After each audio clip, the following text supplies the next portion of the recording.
"I quit my job today," were the first words my wife said when she got home. I nearly dropped the cup I was washing. What? My wife was standing at the doorway holding her briefcase and looking down sadly. "I never really thought I suited the job. My bosses aren't nice either." It's true that she'd been forced to work overtime often. Just looking at her, I could see how exhausted she was. But I opened my mouth to say something, but then I realized she probably worried I would oppose her decision. That's probably why she didn't tell me about this until now. She's already quit. Nothing I can say can change that. Oh well, there are many other companies out there. I hugged her. "I'm sorry, Seymour.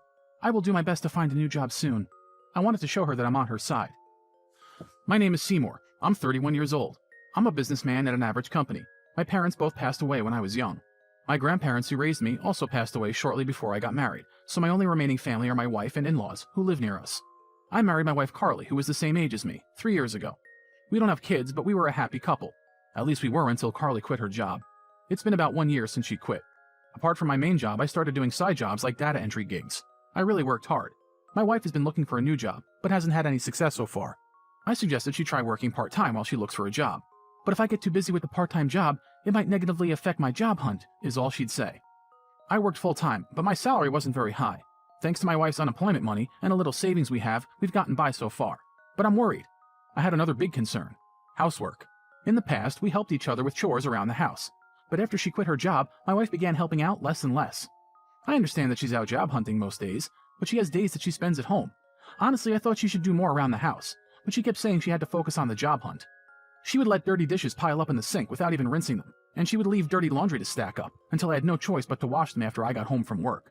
Well, sometimes the dishes and laundry pile up. That's fine. I would do what I can.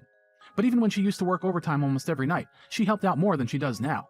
Things weren't perfect, to say the least. "Hey, Carly, can you help out with the housework at least on the days that you're free? At least a little bit with laundry and dishes?"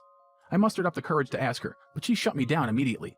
"I'm busy looking through job listings every day. I'm trying my best, so don't say that." I could do nothing but shrug. There's no point in reacting emotionally to someone who's already emotional, but I was out of energy. "I'm also exhausted. Even just a little help would be great. Please." I tried to ask her so softly and politely as possible, but Carly let out an exaggerated sigh. "Are you trying to say that I should do it because you're the breadwinner?" How condescending. Whatever. I'm going to sleep. Carly walked to our bedroom. At that moment, I started to smell something I hadn't before. The smell of soap? I said that out loud without realizing. Carly froze with her hand on the door to our bedroom. "You went job hunting today, right?" My wife nodded, still facing the door. "I went to a spa on the way home. If I don't relax every once in a while, there's no way I'll be successful, you know?" She quickly entered the bedroom and closed the door behind her. The salon, huh? Another night she came home late, smelling of alcohol. She also said she did that as a stress relief. As I was cleaning a mess she had made, a scary thought came to my mind. Could she be having an affair? Could she be pretending to job hunt but instead going out with a man? I shook my head. No, I'm just coming up with things because I'm frustrated with her. What's wrong with going to the spa sometimes? But I froze. I wondered how my in-laws would treat their daughter in this situation. I thought about them. My father-in-law still worked at a company, while my mother-in-law juggled housework and working at a farm. If they helped, no, there's no way. I shook my head again. According to my wife, her parents supported her quitting. Remembering that made me upset at my in-laws. I didn't think they would help me. "You don't have parents, so you've never been taught this sort of stuff, so don't get involved." I still remember my shock when Carly said that to me. In the past, my in-laws have always treated me very well. But recently my wife mentioned that her parents don't like me, so I've been keeping my distance. Even if we were close, it's probably best not to drag my in-laws into arguments my wife and I are having. I just need to get myself together. Deep in thought, I started doing the laundry. One morning, a few days later, I was on my way to work as usual. I was crossing a pedestrian bridge near my work. My legs feel shaky. I must be tired. I felt under the weather, and on top of that, it was raining. I wasn't in a great mood. By the time I noticed, it was too late. I slipped and the whole world spun in front of my eyes. I heard a loud noise, and pain jolted through my body. I felt a sharp pain in my left ankle, and I lost consciousness. The next time I opened my eyes, I was laying on a hospital bed. According to the doctor, I had slipped and fallen down the stairs of the pedestrian bridge. My whole body was bruised. I had completely broken my left ankle, and so on. In the best-case scenario, I would have to stay in the hospital at least a month. The surgery on your ankle was a success. You unconsciously protected your head with your arms as you fell, so luckily you only have a few scratches on your face. The doctor said I should consider myself very lucky, and left my room. Shortly after, my wife came to visit. "Your company called me. I was so shocked. It seems that one of my colleagues discovered me passed out on the ground near the bridge and had called an ambulance. My wife brought me a change of clothes and my phone charger. This will be enough, right?" Honestly, she didn't bring enough clothes, and it would have been helpful if she brought me a towel and some toiletries. But I'm sure she must have been in such a rush she didn't have time to think. I was grateful she brought anything at all. "Thank you. If I need something else, you'll bring it, right?" "Yeah." By the way, while you're not at home, my mom will come by and help with the housework here and there, so don't worry. This surprised me. Your mom? Then I should call her to thank her. Carly quickly stood up. You don't have to. My mom doesn't like you anyway. The atmosphere in my hospital room grew very uncomfortable, so I could do nothing but nod quietly. 3 weeks passed and my wife never came to visit. I sent her messages asking her to bring me things, but she ignored them all. If she ever replied, it would just be to say I was asleep, or excuses like, I'm busy now, so I can't. I wasn't healing as quickly as I hoped, so I had to extend my stay in the hospital. When I texted her about that, all she said was, okay. My bosses showed up way more often than her. We're so glad to see you're doing okay. Don't worry about work and rest, is what they would say when they visited. I had to buy things I needed, and had to pay the hospital cleaning service to do my laundry. I ended up having to spend more money than I could afford. I wanted to call my wife, but I shared my hospital room with other patients who wanted the room to be very quiet. If I wanted to go to a lobby or somewhere else where I could talk, I would have to ask a nurse to take me out with a wheelchair, so it was inconvenient. That's right, I should thank my mother-in-law. My mother-in-law's face came to mind.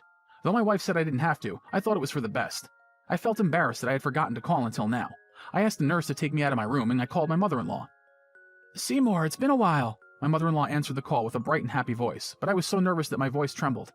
It's been a long time. I heard that since I've been hospitalized, you've been helping Carly out with the housework. I'm really sorry for causing you this trouble. Actually, my hospital stay was extended. After my apology, my mother-in-law was silent. I began sweating because I was worried she was angry at me. What are you talking about? I'm not helping Carly with anything. Huh? She had no reason to lie. I explained to my mother-in-law about my accident and surgery and that I was hospitalized. What? You're in the hospital? Why haven't you told me earlier? I'll be there soon. She suddenly hung up the phone and I was left stunned. Huh? This isn't what I expected. She should hate talking to me. 2 hours later, my mother-in-law entered the hospital room. She had gone out of her way to buy me clothes, towels, and water bottles. She looked at me and flinched. That looks painful. Are you okay? I will start coming to visit you every day, so please tell me anything you need, all right? It had been a while since we last met in person, but she was treating me as kindly as if I were her real son. I thanked my mother-in-law, and then told her how Carly hadn't visited me since my first day in the hospital, and about how Carly mentioned she would help out at the house. Why would Carly lie like that? I never heard anything about you being hospitalized. You must have been so lonely without anyone visiting you. I'm so sorry. My mother-in-law gently rubbed my back, and without realizing I began to cry. I'm sorry, I thought you hated me. What? Of course not. I worried you hated me. It seems we both misunderstood each other and had felt uncomfortable until now. We candidly spoke about what had happened, and we quickly understood that Carly had tricked both of us. On top of that, my mother-in-law didn't know that Carly had quit her job. All that girl does is tell lies.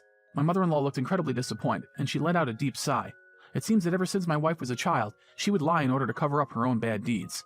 She was worried that her parents would be on my side, so she had planned to pit us against each other.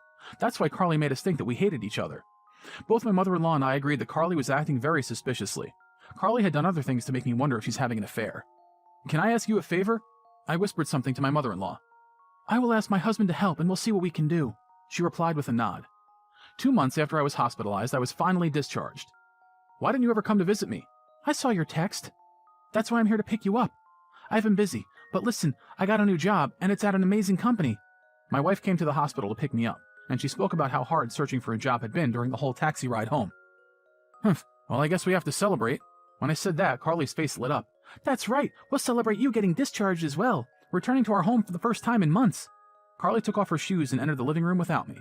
I sighed and struggled slowly to take off the shoes of my own. I entered the living room and saw my wife standing there frozen in place. What's this? She was looking at the table, on top of which were divorce papers. My part was already filled out, and my in-laws had signed as the witnesses. What do you mean by this? Carly shoved the divorce papers in my face. I waved her hands away and laughed. What do you mean? Let's celebrate my recovery with a bang! As I said this, the door to the living room opened. My in-laws and a man Carly didn't know entered the room and surrounded her. Why are my parents here? And who is this man? That's my lawyer. Your father introduced him to me, and I asked him to come here today. The lawyer greeted Carly and handed her his business card. I looked at my wife, whose jaw had dropped, and laughed. After reconnecting with my mother-in-law, I asked her for a few favors. The first was to set up security cameras in our living room and bedroom. My father-in-law helped with that. The second favor was, if we discovered my wife was cheating, to introduce me to a lawyer and serve as our witnesses for our divorce. The camera recorded all the evidence we needed. When my lawyer said this, Carly's shoulders began trembling intensely. They thought it was best for me not to see the recordings, so my in-laws never showed me what the cameras had filmed. But when my mother-in-law visited me at the hospital and whispered to me, "We have evidence," I understood everything. Those recordings must have been hard for Carly's parents to watch. While your husband was in the hospital, a man stayed over at your home many times. You can't talk your way out of this. That's an invasion of privacy. Carly tried to bite back after hearing what my lawyer had to say. You idiot! You should first apologize to Seymour. My father-in-law slapped Carly across the face. She fell to the floor and held her cheek while looking away from us. We're renting this house under my name. All I did was install security cameras in case someone tried to break in. How dare you treat my home like it's some sort of hotel? You're disgusting. I'm not sure it was because of the pain of the slap or because of her shame, but Carly began to cry. She got on her knees in front of me and began to tell me about her lover. He was the son of the CEO of the company she was going to begin working at. When she went to their office for an interview, he had hit on her. Initially, she quit her job because she genuinely hated it and was serious about finding a new job, but once she met her lover, she got distracted, and she fell in love. When I was hospitalized, he stayed over at our house whenever he wanted. Most recently, her lover said to her, "If you break up with your husband, I will pull some strings and get you a great job." Seymour, I just dated him so I could get a new job. Please believe me, don't divorce me. Seeing her face covered in tears and snot, I could help but laugh. You say that even though you have to divorce me and marry that guy to get a job there? When I pointed out the contradictions in what Carly was saying, she went silent. For that woman, The reason I did my best when it came to my job and housework was because I believed I had a future with her. Carly, we are cutting off ties with you. The money we're supposed to leave you in our will, your father and I will use to enjoy our lives. We will use all our money to move into a nice senior home. Hearing that from her mother, Carly went pale. It seemed she had nothing more to say. My father-in-law nodded along with what his wife had said. I turned and looked down at my wife. You sure had fun while I was away these last 2 months. I hope you now have fun in hell. Bye. I put all my emotions into those final words. Carly looked at us and curled into a ball and sobbed. A few days later, our divorce was officialized, and with the help of my lawyer, I requested alimony for my wife's lover. I'm incredibly sorry for what my son has done. I will make sure he pays you back for this, promised my wife's lover's father. Instead of firing them, Carly's lover's father moved them into a different office, where the work was very intense. Stuck with laborious work and paying off the alimony, they're struggling every day. My body completely healed, and to thank my ex-in-laws, I gave them a voucher for a trip to a spa hotel. After they continuously asked me to, I ended up joining them. My ex-in-laws looked incredibly happy in the photos we took of the three of us during our trip. You're still young. I hope you can be happy now. When my ex-mother-in-law said that to me during our trip, I felt my eyes tear up. They are no longer my family, but their wish is for me to be happy. I will make sure to make that wish come true and will do my very best to live a happy life.